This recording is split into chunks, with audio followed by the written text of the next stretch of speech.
हाय सांग मैंने नमस्कार जय जगन्नाथ सकाल सकाल माछ भजा सहित रोटी पानी नहीं आसली खाइबा तो खाई सारा पर मोर बाहर जावार मेडिकल जबार तो से मेडिकल जाइलु किसी कर भात रांधि पखाड़ देती आ सहित माछ भजा भी होता तो थोड़ी देकी मेडिकल पलैलु आसला से माछ भजा पखाड़ भात माछ मुंड को छेचिकी खाईनेलु सन्धार आज पापा जाते दुईटा टोपी किଣିकी आनी माँ झील टे स्टाइल मारनेलु टोपी लगे देखो टे स्टाइल मारदे मो झील टे डांस फेन्स करदे आमर पार्सल भी आसी जाइए तो पापा पार्सल भी नहीं आसते खाइबा ये गोटे खुशी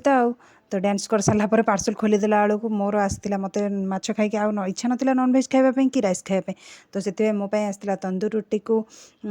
पनीर तांकर बाप झीर आसाला बिरयानी मिसे मासे सब खाईदेलु बहुत टेस्टी थी तंदूर रोटी तो बहुत बढ़िया लगा किंतु गरम गरम खाइबा ही भल ठंडा करदे पूरा टाण हो जाता जेहेतु मैदार होना तो बहुत ही बढ़िया लगता जब आप भल लगे लाइक और सब्सक्राइब करने को जमा भूलें बाय बाय जदि किसी कम डाउट अच्छे कमेंट निहाती करेंगे बाय बाय गुड नाइट।